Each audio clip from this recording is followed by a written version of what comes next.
Oh my goodness. Getting up and down, like, my knee's starting to bother me. I don't know why. I guess my 20s was a lot. Anyway, with that said, I'm so excited to have my bestie come up here now to speak. Let me tell you something. We met like years ago. It was 2000 clickety clack. But he and we go way back when we first met. I'll never forget that first meeting, Dark Lady, Taylor. I remember that first meeting. We both said, we're just going to go outside. Some drama assumed in front of us, and we looked at each other and we said, we're just going to go outside. And we sat outside and ended up talking for hours. And years later, through the pandemic, we've gotten closer. He's the host of Tea with Taylor, which is a podcast, and it is a beautiful podcast. If you have not watched it, please, please, please watch it. He has been on the Progress Report many times. I bug him every morning before I have coffee. So now I'm going to bug him a little bit more. My good friend, Mr. Taylor Neptune. Why, thank you for that introduction, sir. I'm still trying to figure out how shady or not that was. But I love you.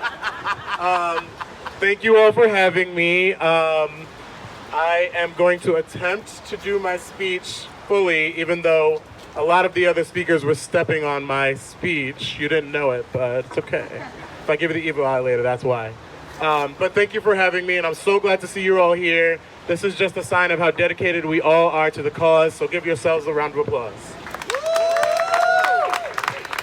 Today, we are uniting in this ceremonious occasion. We can all be grateful, stand tall in who we are. This month, we're celebrating queer history. And not only our unique differences, but what makes us the same, our humanity.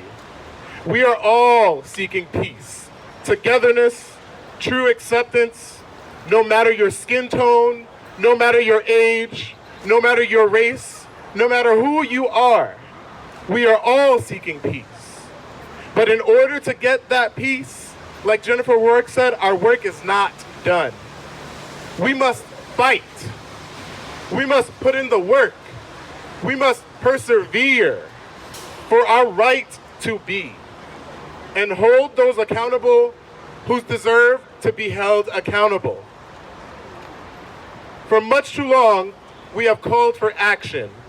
And in Pride Month, while we honor our past, we're forging a new future. A future where we can finally feel what MLK said, what Martin Luther King said decades ago, free at last. Queer and allies alike, we need to be free at last.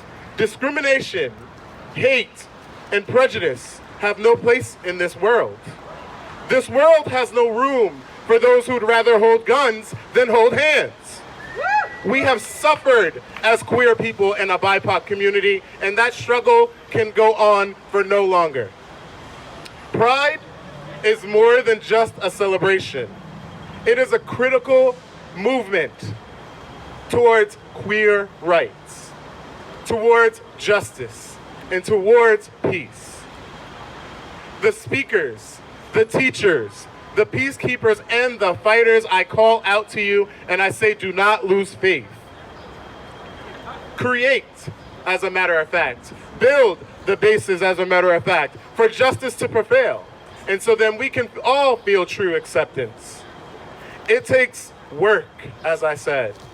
And this decade-long fight will not be easy. God said to me, come unto me, all ye who have labored and have heavy laden, and I will give you rest. Yes. But now we must fight in order to achieve that rest. And it will not be easy. And then we can have faith in this world. We can then regain faith in this society. It's the light at the end of the tunnel. And let's remember, take care of yourselves. Dion spoke about my podcast, and I like to make sure to tell everyone, take care of yourselves. Emotionally, spiritually, physically, take care of yourselves. Because we are what makes Pride something to be proud of. Thank you.